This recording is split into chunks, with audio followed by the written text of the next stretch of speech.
I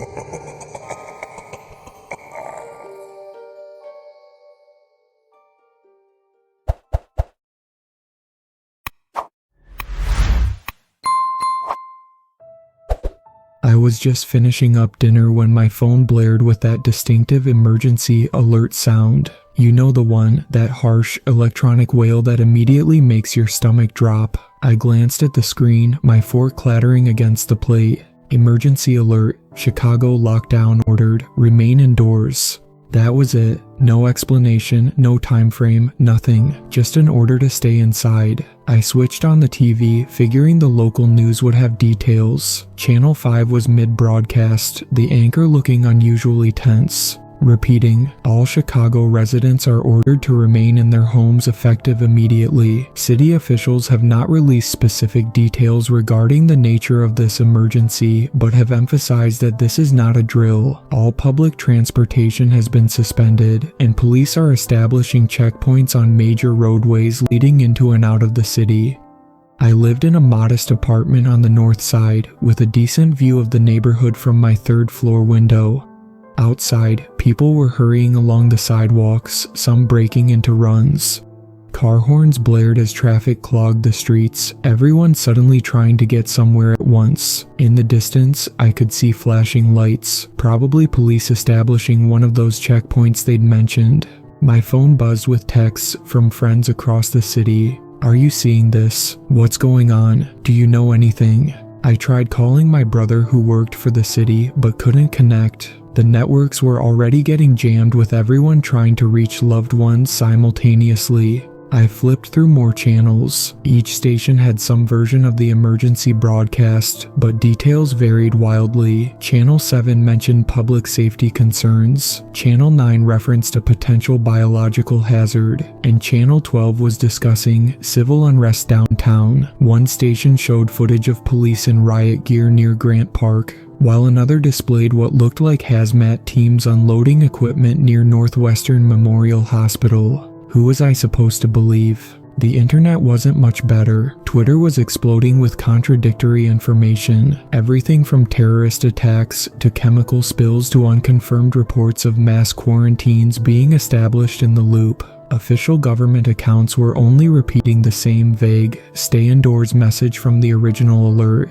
I checked my apartment windows, making sure they were securely locked. The street below was becoming more chaotic by the minute. A fender bender at the intersection had escalated into a shouting match between drivers. A police cruiser sped past, siren wailing, but didn't stop to intervene. That wasn't normal. Chicago PD would typically at least pause to check a potential road rage situation. Something was very wrong. My neighbor across the hall, Lucy, called me. She worked as an administrative assistant at City Hall. Hey, have you heard anything concrete about what's happening? I asked immediately. Not officially, she said, her voice low as if afraid of being overheard. But I have a friend in the emergency management office. He called me about 20 minutes before the public alert went out. Told me to get home and stay there. Said something was happening downtown that they couldn't contain.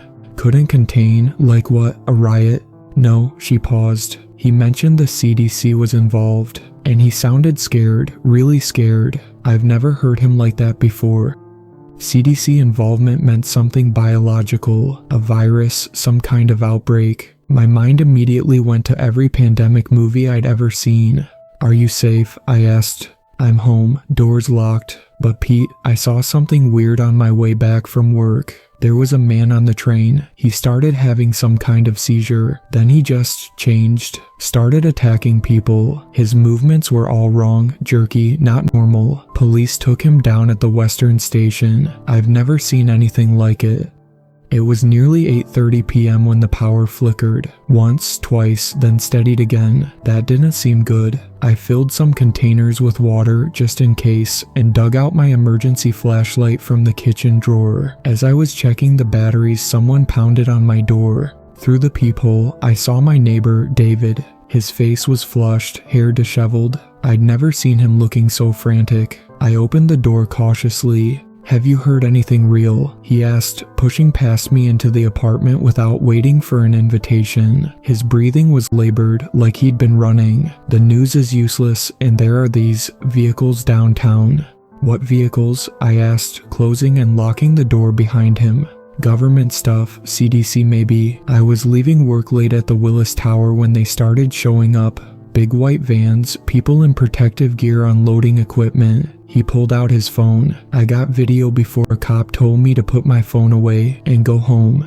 The footage was shaky but showed exactly what he described. White vans with some kind of federal insignia, people in what looked like hazmat suits unloading large containers. In the background, other people in similar suits appeared to be setting up some kind of perimeter. "That doesn't look like riot control," I said quietly. "It gets worse," David continued, scrolling to another video. "I saw this on my way home, about 6 blocks from here." This video showed a woman on the sidewalk. She was staggering, moving in jerky, uncoordinated motions. She kept touching her face and looking at her hands as if confused by what she was feeling. A police officer approached her, keeping his distance, saying something we couldn't hear. When she turned toward him, even in the poor quality of the video, I could see something was very wrong with her eyes. They looked unfocused, the pupils massively dilated. "Jesus," I muttered. "Is she on something?" "That's what I thought at first," David said, "but then I saw 3 more people acting the same way before I got home. And look," he pointed to the edge of the frame where another person could be seen exhibiting the same strange behavior. My phone blared again with another emergency alert, making us both jump. "Update. Biological containment protocols in effect. Seal all windows and doors. Avoid contact with affected individuals. Shelter in place until further notice." David and I looked at each other. "Affected individuals," I repeated.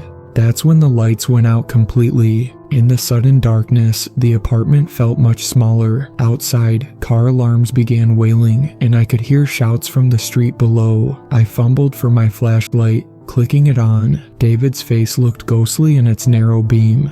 "Do you have a radio?" he asked. "Maybe we can get some actual information." I did have one, an old battery-powered emergency radio I'd bought years ago during a particularly severe winter storm warning. I dug it out from under the sink and twisted the dial, searching for a signal through bursts of static. "Repeat, this is an emergency broadcast. The Chicago Department of Public Health has confirmed an outbreak of an unknown pathogen in the downtown area. Symptoms include disorientation, increased aggression, sensitivity to light, and rapid deterioration of cognitive function. The infection appears to spread through direct contact with bodily fluids of infected individuals. If you observe someone exhibiting these symptoms, do not approach them. All residents should." The broadcast dissolved into static. I adjusted the dial, trying to get it back, but found only dead air across most frequencies. Finally, another voice broke through, this one less professional, almost frantic. "Setting up a quarantine zone around the loop, but it's too late. I've seen people as far north as Wrigleyville showing symptoms. The initial infection site appears to be the Bio-Advanced Research Facility on South Michigan Avenue. If you're hearing this, stay away from anyone exhibiting unusual behavior. Barricade your..." Static again. David's phone buzzed. He looked at it, then showed me the screen. It was a message from his girlfriend who worked as a nurse at Rush University Medical Center. "ER overwhelmed. Patients attacking staff. They're locking down the hospital. Don't come looking for me. Stay inside."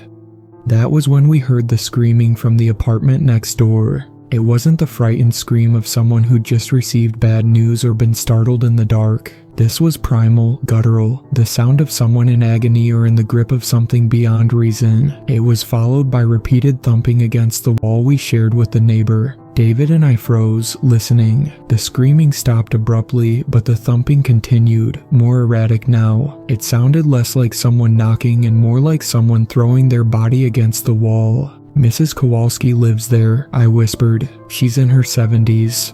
The thumping stopped. Then came a new sound, scratching, slow and deliberate, moving along the wall toward the hallway door. "We need to block the door," David said, already moving toward my couch. Together, we pushed it against the apartment door, followed by my bookshelf. The scratching in the hallway grew louder, now accompanied by a low moaning. I crept to the door and looked through the peephole. The emergency lights in the hallway provided dim illumination. What I saw made me recoil. Mrs. Kowalski was there, but she was barely recognizable. Her thin gray hair was matted with something dark. Her movements were jerky and unnatural, her head tilting at an odd angle as she dragged her fingernails along the wall. When she turned toward my door, I could see her eyes. Unnaturally wide, the pupils so dilated, her eyes appeared completely black. Blood trickled from her nose and from a deep scratch along her cheek. She moved closer to my door, sniffing audibly like an animal catching a scent.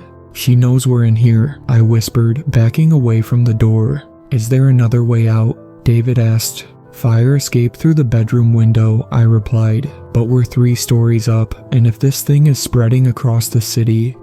"We can't stay here," he said firmly. "Not with that right outside."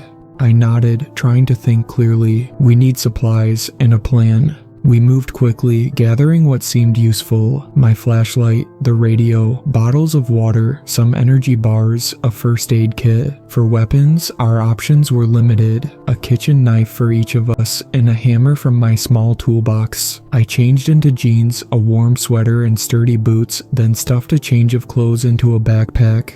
From the hallway came more noises, not just Mrs. Kowalski now, but other voices, other movement. Our building had 12 units. How many were already affected? We slipped into my bedroom and quietly raised the window leading to the fire escape. The metal creaked slightly as we climbed out, making me wince at every sound. The night air was cold, with a fine mist falling that limited visibility and made the metal rung slippery under our hands. From this vantage point, I could see more of the neighborhood. The power outage appeared to extend for blocks. In the distance, emergency lights flashed, and I could hear sirens. Several buildings away, flames flickered from a second-story window. Without working emergency services, a fire could spread unchecked through the neighborhood.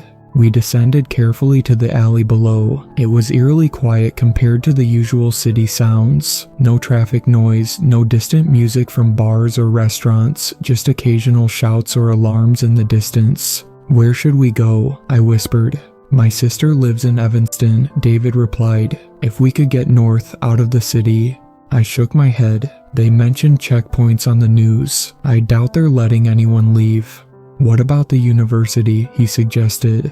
"DePaul has that new science complex with advanced security systems. If anyone's organizing a safe zone, it might be there." It seemed like our best option. DePaul's Lincoln Park campus was about a mile away. Normally an easy walk, but nothing was normal tonight.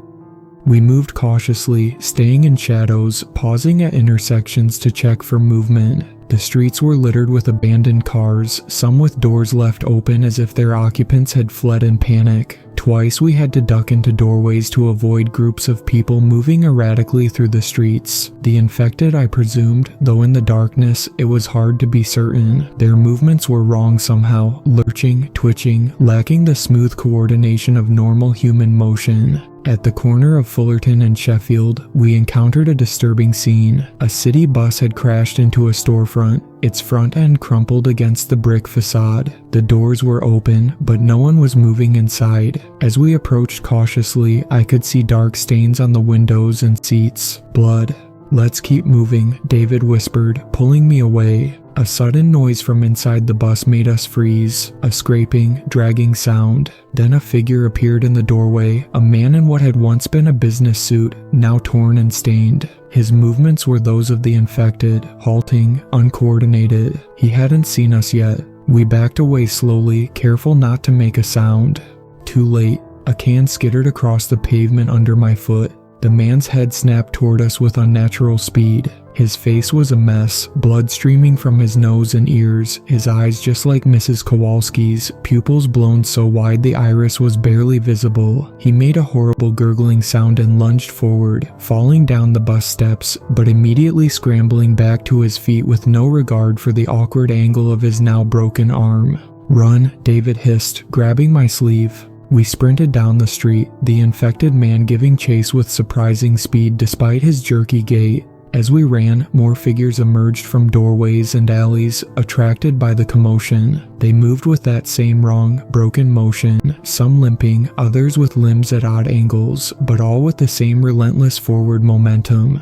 We ducked into an alley, squeezing through a narrow gap between buildings that the larger infected couldn't follow through. Emerging on the other side, we found ourselves on a residential street lined with brownstones. It was quieter here, at least for the moment.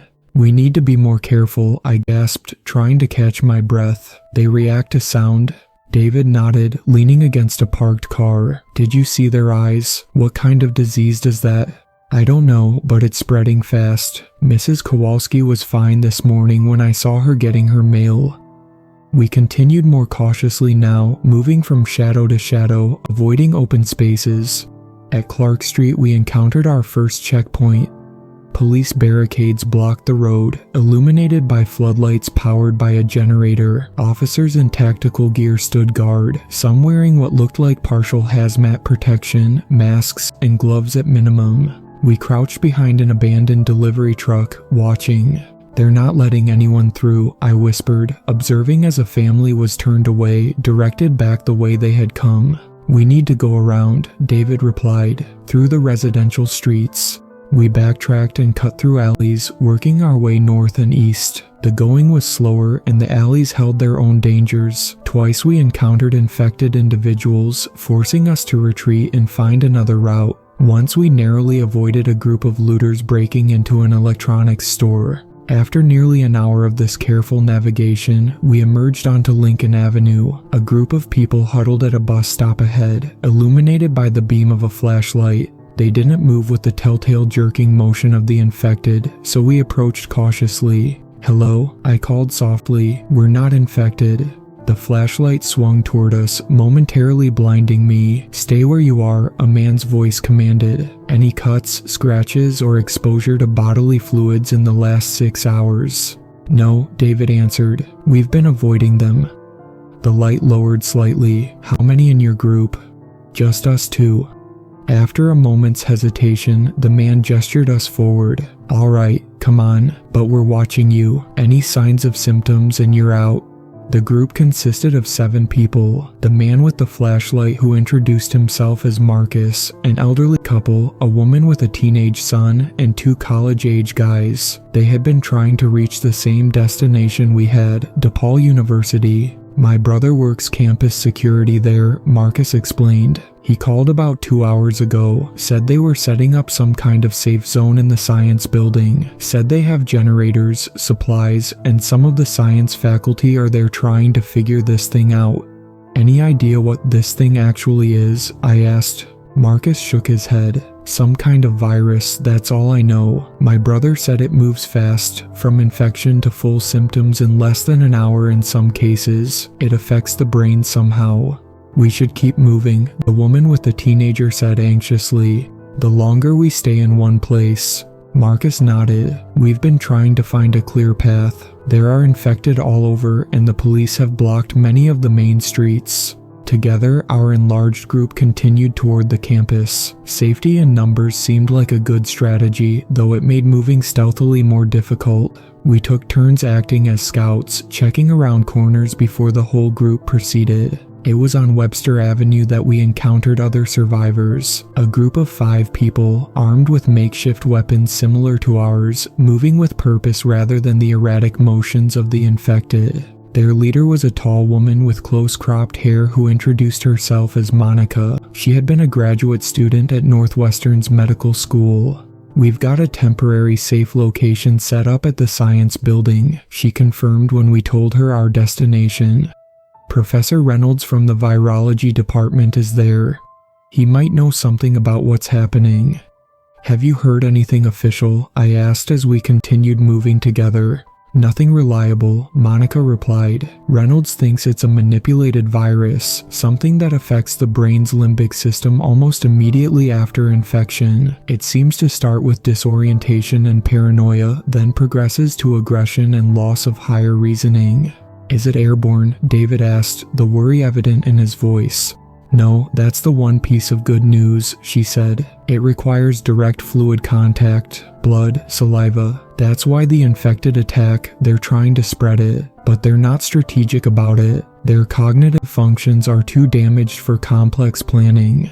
As we approached the DePaul campus, I could see that some kind of organization had been established. The main science building was illuminated by emergency generators, and I could make out figures patrolling its perimeter. Someone had strung police tape and constructed makeshift barriers using furniture and vehicles to create a defendable space around the building. We approached cautiously, calling out to identify ourselves. After a tense exchange with the guards, we were allowed inside. The building's main lobby had been converted into a command center of sorts. About 50 people had gathered here, some clearly injured, others helping to organize supplies or reinforce defenses. A large campus map had been mounted on the wall, with areas marked in different colors. Professor Reynolds was immediately recognizable, a thin man in his 60s with wild gray hair and glasses, directing people with the authority of someone used to running a lab. When Monica introduced us, he barely looked up from the papers he was reviewing.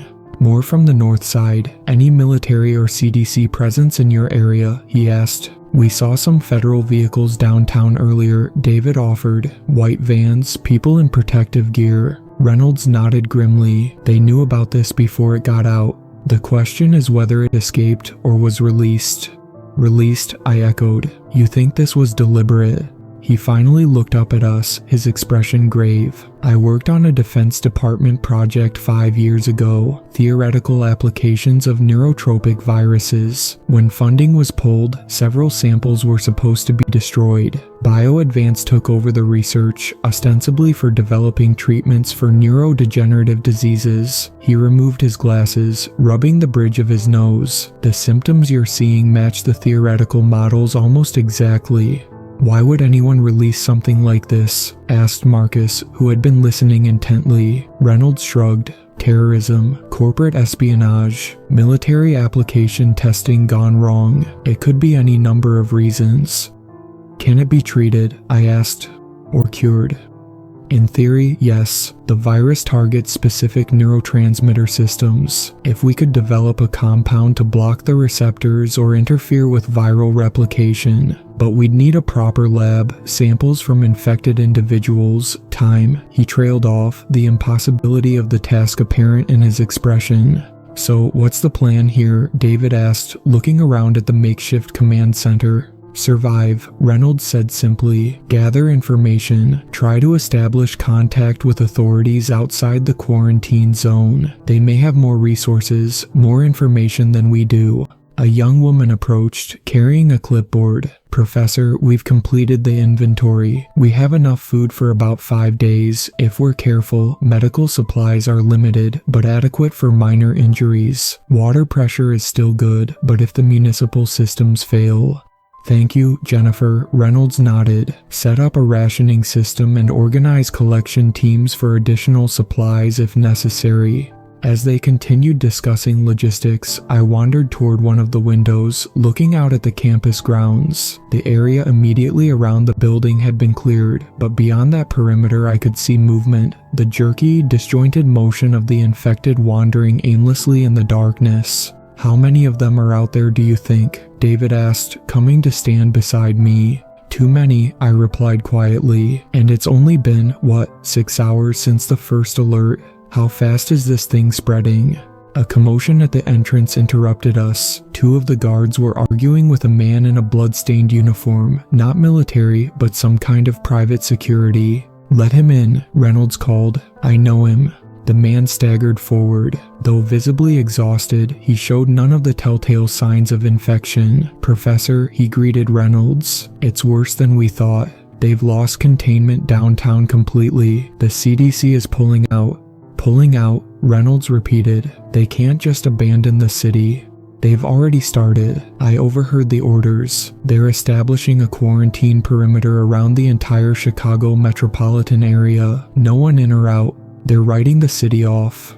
A chill ran through me. The implications were staggering. Millions of people trapped with a spreading infection that turned them violent and beyond reason. That's not all, the security guard continued, lowering his voice. I was at the bio-advanced facility when it started. It wasn't an accident. Someone deliberately removed the samples from containment. I saw the security footage before they deleted it. Who, Reynolds demanded, who would do such a thing? One of your former colleagues, the guard replied. Dr. Mercer. Reynolds went pale. That's not possible. Mercer was reported dead last year.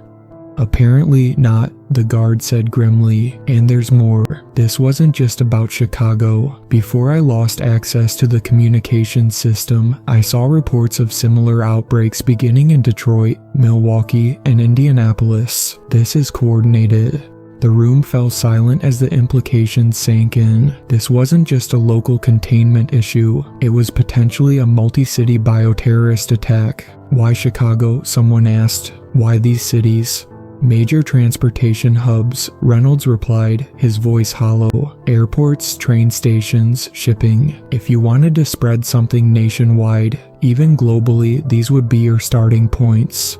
The building's emergency lights flickered, reminding us of the precariousness of our situation. Even this refuge wouldn't last forever without supplies and support. What do we do now? Someone asked, breaking the silence. Reynolds looked around the room, his gaze settling on the frightened faces turning to him for answers. We have two priorities, he said finally. First, we need to gather as much data as possible about the progression of the infection. If we can understand it, maybe we can develop a treatment. Second, we need to find a way to communicate with the outside world. Let them know what really happened here. And survive, Monica added. We need to survive to make any of that happen. We need teams, Reynolds continued, his voice stronger now. Research, medical, supply, security, everyone has skills that can help. The discussion evolved into an organizational meeting, with people volunteering for different roles based on their backgrounds. I joined the security team along with David, Marcus, and several others who had military or law enforcement experience. Our job would be to patrol the building's perimeter, manage entry points, and, if necessary, defend against the infected. A medical student named Jake approached me as the meeting broke up. Security, huh? Ever fired a gun? I grew up in rural Michigan, I replied. Did some hunting with my dad.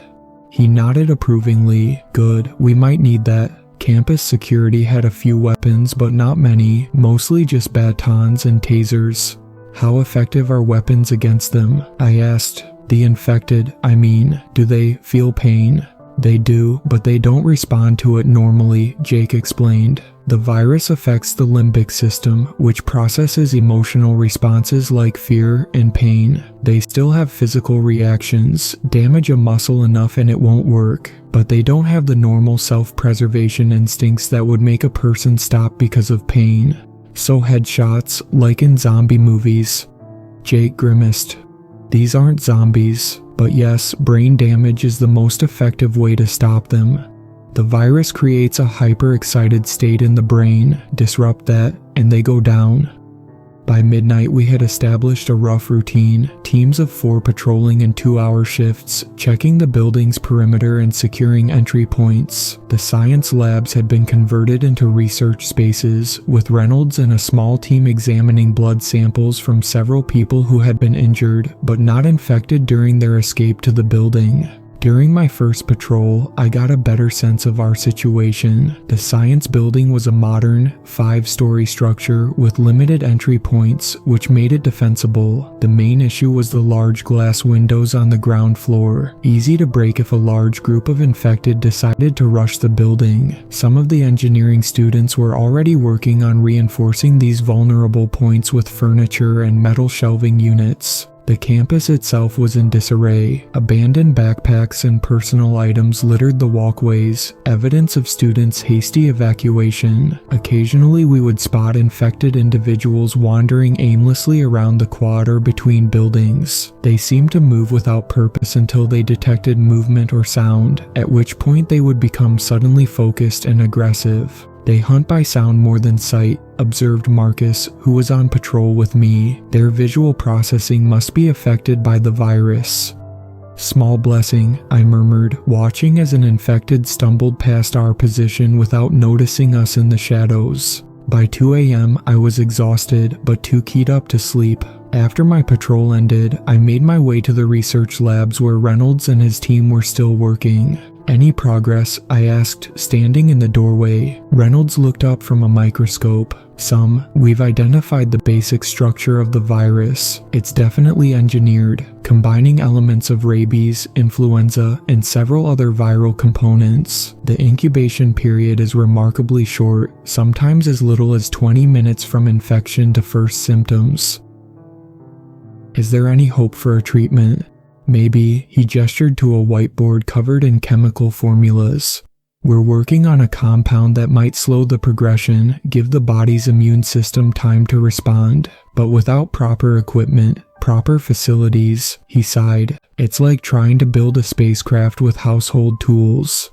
What about communication? Any luck reaching outside? Not yet. Cell networks are completely down now, internet too. We have a ham radio, but so far we haven't made contact with anyone outside the quarantine zone. They may be jamming communications to prevent panic spreading.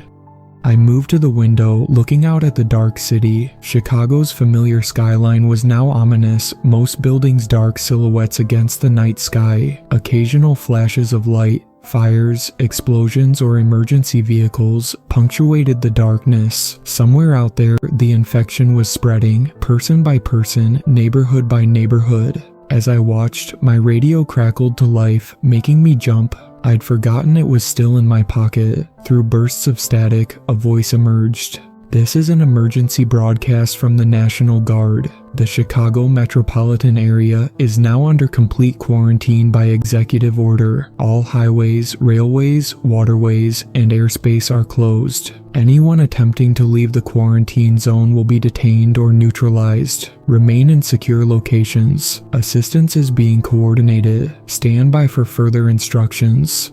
The broadcast repeated once, then dissolved into static. I turned back to the room, to the faces now looking at me, having heard the broadcast. The reality of our situation was clear. We were trapped in a dying city, surrounded by an infection that turned people into violent, mindless attackers, with no clear timeline for rescue. So we're on our own, David said quietly. For now, Reynolds agreed. But we have resources here, labs, equipment, knowledge. If we work together, maybe we can find a way to fight this.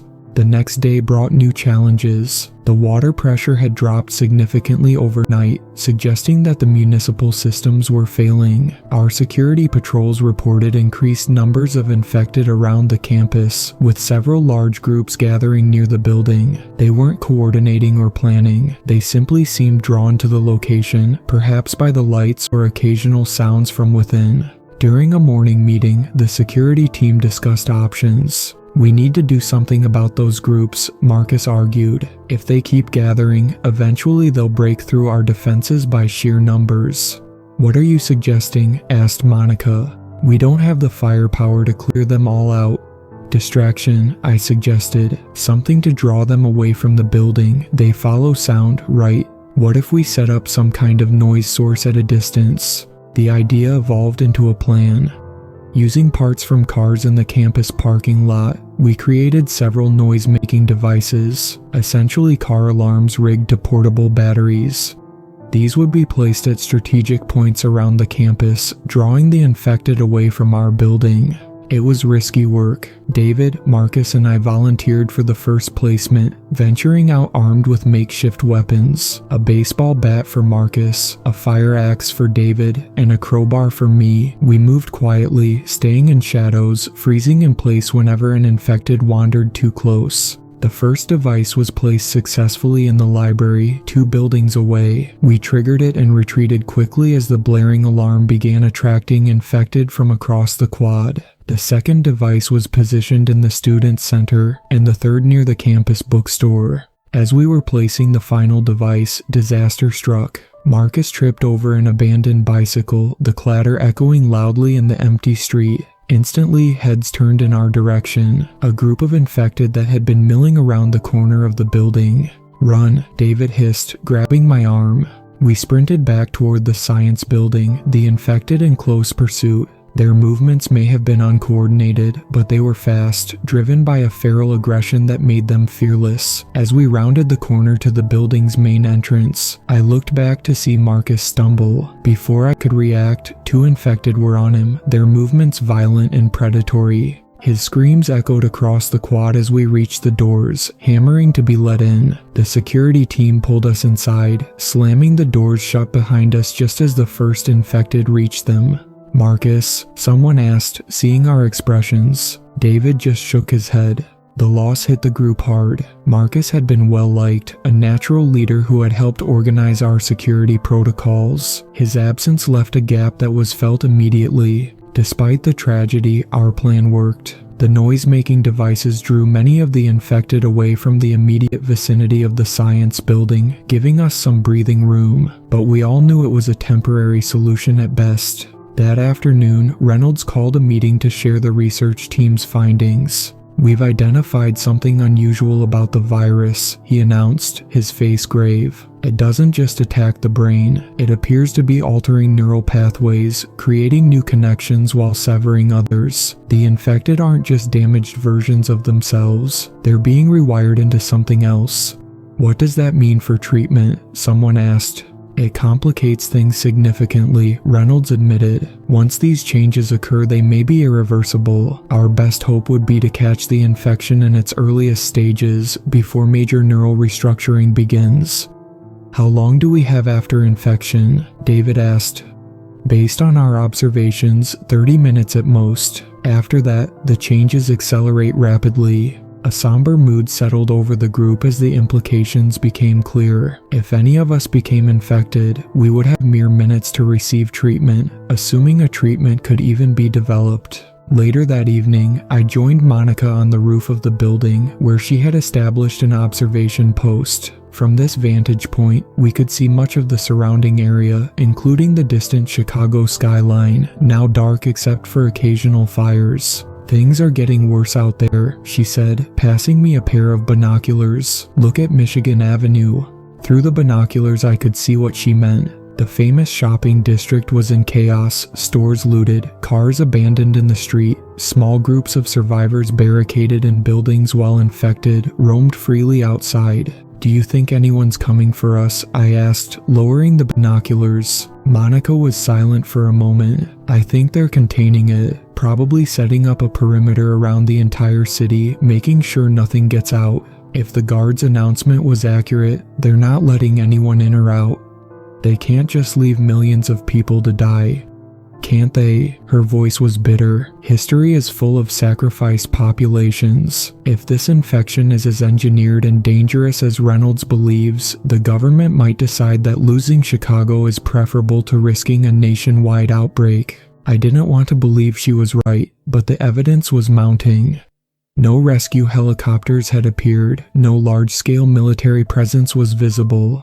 Just the gradual deterioration of a once vibrant city. "We should get back to the others," I said finally. "It's almost time for the evening report." As we descended from the roof, I felt a strange sensation, a slight disorientation, a momentary dizziness that passed almost as quickly as it came. I reached out to steady myself against the wall, hoping Monica hadn't noticed. "You okay?" she asked, pausing on the stairs. "Yeah, just tired," I replied, forcing a smile. "Haven't slept much since this started." She nodded sympathetically but studied my face a moment too long before continuing down the stairs. Back in the main lobby, Reynolds was updating a situation board with information gathered from our patrols and observations. The map of Chicago was now marked with red zones indicating heavy infection concentration, yellow areas where survivors had reported establishing safe zones, and gray areas where we simply had no information. The red zones were expanding. We made radio contact with a group at Northwestern Memorial Hospital, Reynolds announced as people gathered for the evening report. "They've barricaded the 4th and 5th floors, have some medical supplies and equipment. They're attempting to develop a treatment as well, but with limited success so far." "Any word from outside the city?" someone asked. Reynolds shook his head. Nothing direct. They picked up some military radio chatter suggesting a full quarantine perimeter has been established around Greater Chicago, extending into the suburbs. No one in, no one out. So we're on our own, David said, echoing his statement from the previous night. For now, Reynolds replied, but his tone lacked conviction. As the meeting continued, I found myself struggling to focus. The room seemed too bright, sounds slightly distorted. I felt feverish, my skin hypersensitive. Glancing down at my hand, I noticed a small cut I didn't remember getting, perhaps from the escape attempt with Marcus earlier. A cold dread washed over me. These were the first symptoms everyone had described. I needed to check to be sure without alarming everyone. Excusing myself quietly, I made my way to one of the bathrooms. Locking the door behind me, I examined myself in the mirror. My pupils were slightly dilated, but not the full black pools I'd seen in the infected. A fine sheen of sweat covered my forehead, despite the building being cool. As I watched, a small trickle of blood emerged from my nostril, running slowly down my upper lip. It was happening. I was infected. My mind raced through the implications. Reynolds had said 30 minutes from infection to irreversible neural changes. How long had it been since I first felt disoriented on the roof? 10 minutes, 15. I needed to find Reynolds, tell him, become a test subject for whatever treatment they were developing. But would they just isolate me? Or worse, would they see me as a threat and eliminate me before I turned? As I stood frozen in indecision, a knock came at the bathroom door. "Hey, you okay in there?" It was David's voice. "Yeah," I called back, quickly wiping the blood from my nose. "Just needed a minute, I'll be right out." I splashed cold water on my face, took a deep breath, and opened the door. David stood there, concern evident on his face. "Meeting's wrapping up," he said. "You looked pale when you left."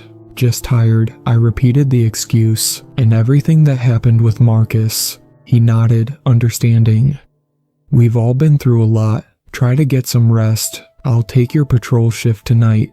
"Thanks," I managed, avoiding his eyes, afraid he might notice my dilating pupils. Instead of heading to the makeshift sleeping area, I made my way to the research lab. I needed to find Reynolds, to tell him what was happening before it was too late. The lab was empty except for Jennifer, the young woman who had been assisting Reynolds with the research. "Where's the professor?" I asked, trying to keep my voice steady. "Supply run to the chemistry building," she replied, not looking up from her microscope. "They're hoping to find some compounds we need for the treatment protocol." "When will he be back?" She shrugged. "An hour maybe, depends on if they find what they need." An hour. I didn't have that long. Already I could feel changes happening, my thoughts becoming disjointed, sensory input increasingly overwhelming. "I'm infected," I blurted out.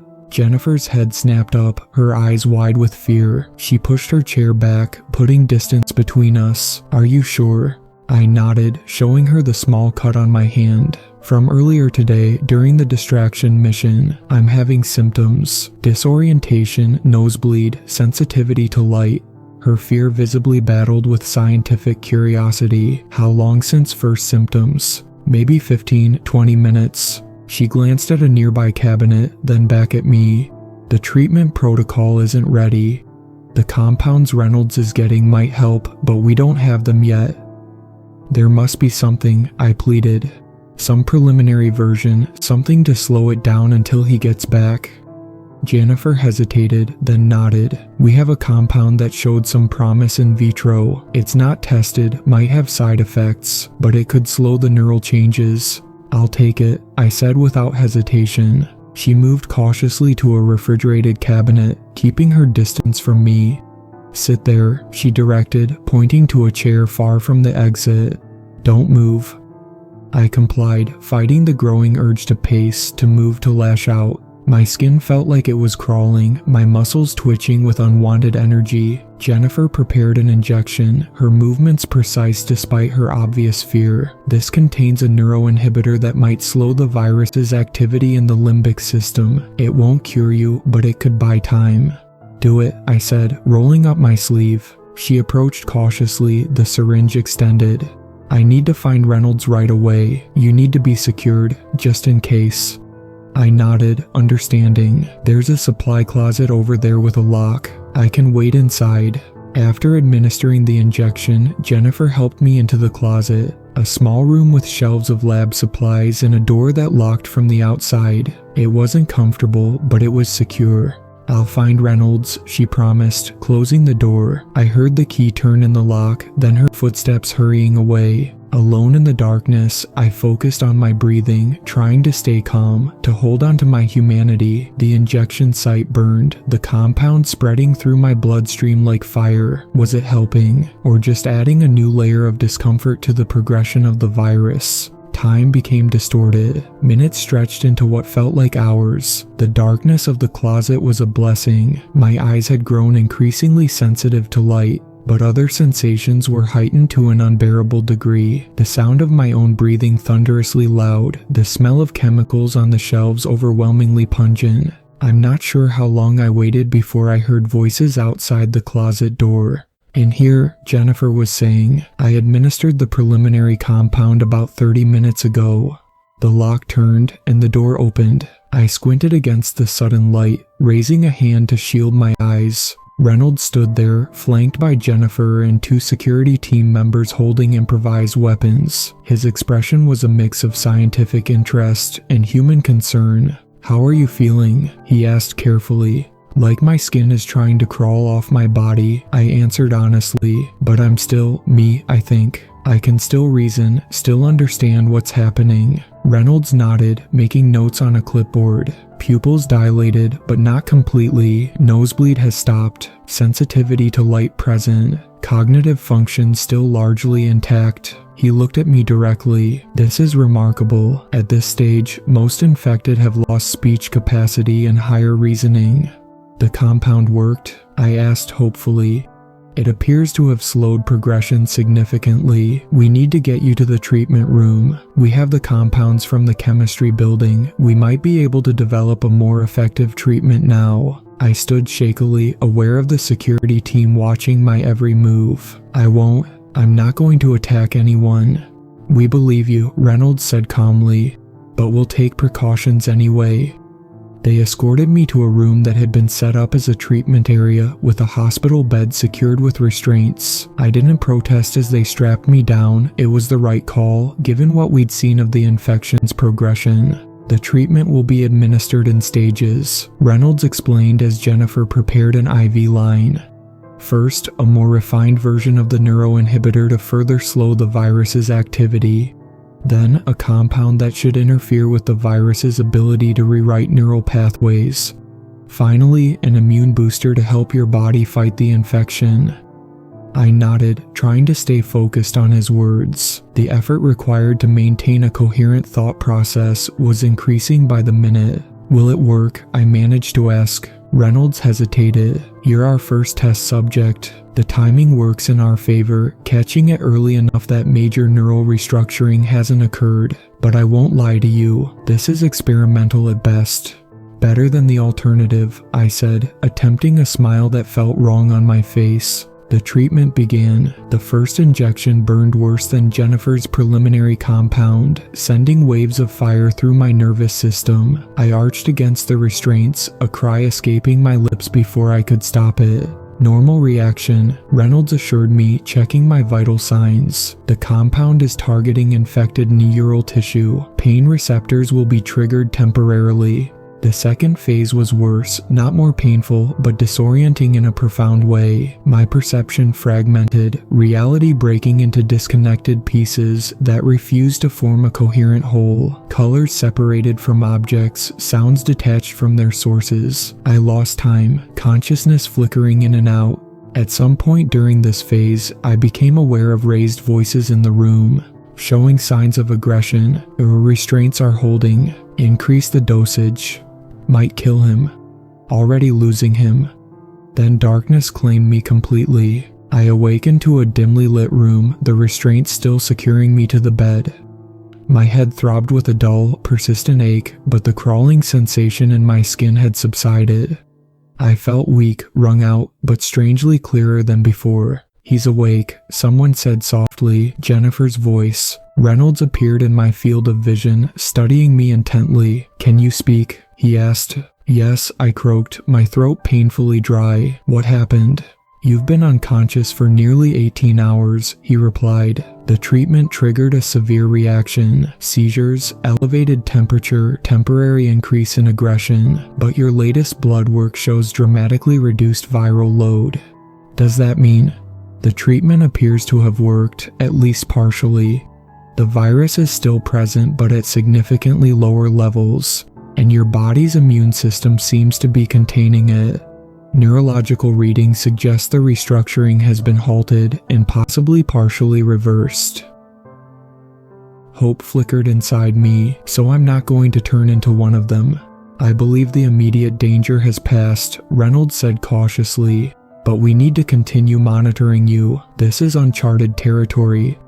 Over the next few days, I remained in isolation, receiving regular doses of the treatment Reynolds had developed. My recovery was slow but steady, each day bringing improved cognitive function and reduced symptoms. The restraints were eventually removed, though security remained posted outside my door. News from outside our safe zone continued to be grim. The infection had spread throughout Chicago, with estimated infected numbers in the hundreds of thousands. Our radio contacts with other survivor groups became less frequent as their situations deteriorated. 1 week after my infection, Reynolds allowed me to rejoin the general population, though many still regarded me with suspicion. I couldn't blame them. I represented their worst fear, a reminder of how easily any of them could fall victim to the virus. David was one of the few who treated me normally, visiting me regularly during my isolation. "You look better," he said during one such visit. "Less like you want to eat my face."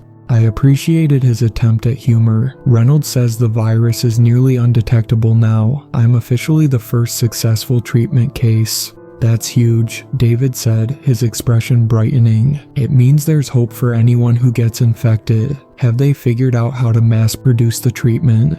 Working on it. The limiting factor is some of the compounds. They're specialized research chemicals, not something they can easily synthesize here. As my strength returned, I resumed my duties with the security team, though now often paired with David, who seemed to have appointed himself my unofficial guardian. Together, we patrolled the building's perimeter, checked barriers, and occasionally ventured out for necessary supplies. It was during one such supply run, about 2 weeks after my infection, that we made a discovery that changed everything. We had been sent to the campus administration building to look for communication equipment, specifically more powerful radio transmitters that might allow us to contact areas outside the quarantine zone. The building had been relatively untouched by looters, most of its doors still locked, requiring us to break windows to gain entry. In the university president's office, we found something unexpected, a satellite phone secured in a locked cabinet that David managed to force open. "Does it work?" I asked as he examined it. David checked the battery, then powered it on. To our amazement, it showed signal strength. "It's working," he breathed. "This must be on a separate system from the regular cell networks." "Who do we call?" I wondered. "The military would just reinforce the quarantine. The media might not believe us." David thought for a moment. "What about Dr. Reynolds' old colleagues, the ones from the Defense Department project? They might understand what we're dealing with, might have resources to help."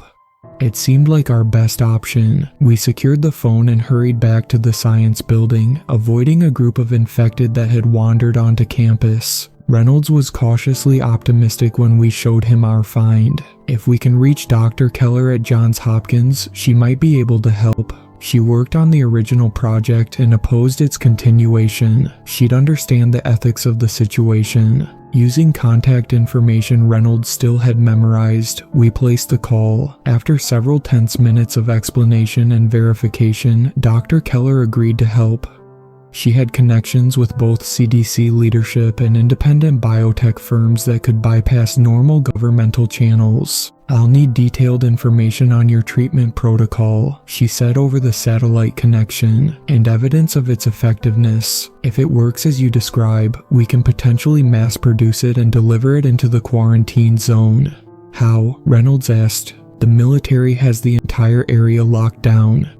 Not the air, Dr. Keller replied. With enough of the treatment produced in aerosol form, aircraft could disperse it over the city. It won't reach everyone, but it could treat enough infected to create safe corridors for evacuation and ground-based treatment distribution. For the first time since the emergency alert had sounded, real hope seemed possible. Reynolds and his team worked tirelessly to document every aspect of the treatment's development, and my case history as proof of concept. The information was transmitted to Dr. Keller via the satellite phone. Days passed with no word, and our hope began to waver. Had Dr. Keller been prevented from helping? Had the authorities decided Chicago was a lost cause? Then, on the morning of the 17th day since the outbreak began, we heard the distant sound of aircraft engines. From the roof of the science building, we watched as military cargo planes flew in formation over the city, releasing a fine mist that descended slowly through the air.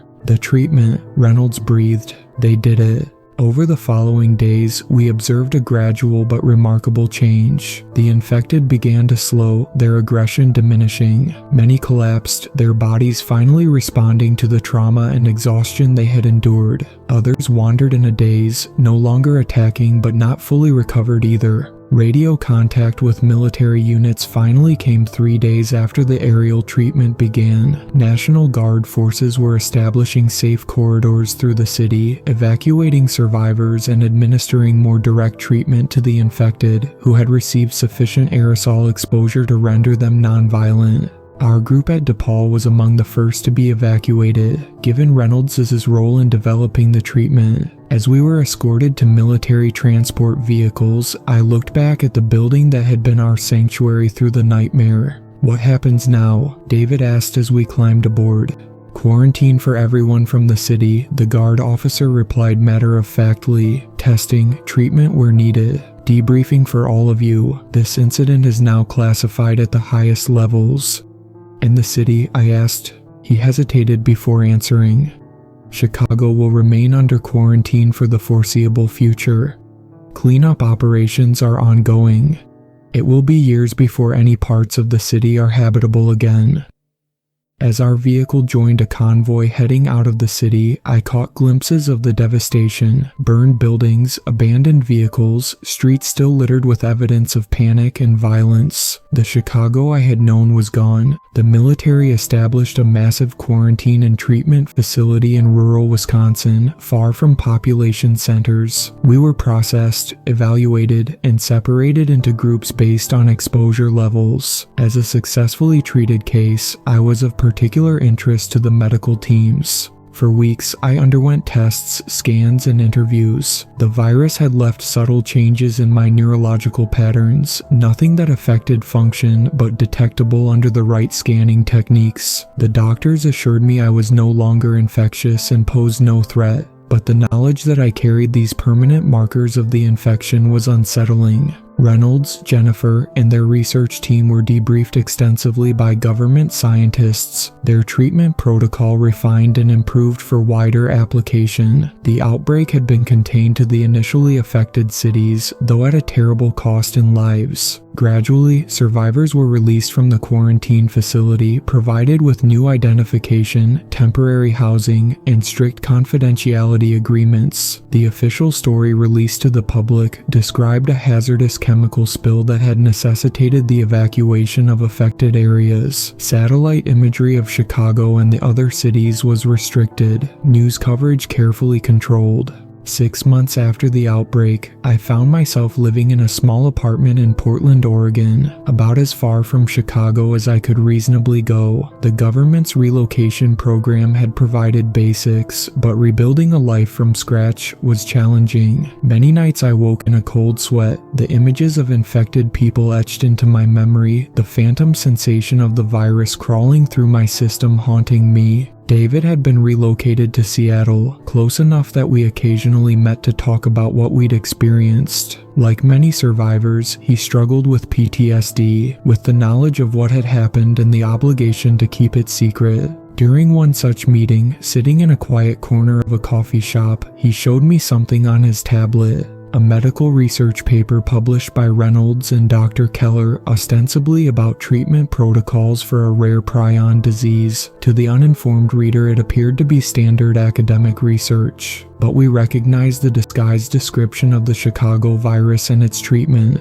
"They're preparing," David said quietly, "in case it happens again." "Do you think it will?" I asked. He shrugged. Mercer was never found. The other research facilities were supposedly secured, but how can we know for sure? And the knowledge is out there now, in more hands than before. I nodded, understanding his concern. The world had come perilously close to a pandemic that could have altered the course of human civilization. Only luck, determination, and the right people with the right knowledge had prevented it from spreading beyond those initial cities. "We survived," I reminded him, "and we're changed, but still human."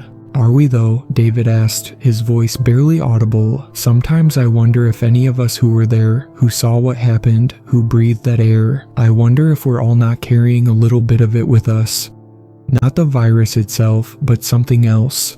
Some understanding of how fragile it all is, how quickly it can all fall apart." I had no answer for him. Instead, I found myself looking at the people around us in the coffee shop, going about their normal lives, unaware of how close they had come to a world unraveled, unaware that in cities still under quarantine, teams in hazmat suits continued the painstaking work of clearance and decontamination. Unaware that the emergency alert system they occasionally heard tested had nearly announced the beginning of something much worse than they could imagine. My phone buzzed with a news alert, a research facility in Asia reporting a security breach. Probably nothing, just standard corporate espionage. But I felt my heart rate increase, my palms grow sweaty, because now I knew, now I understood.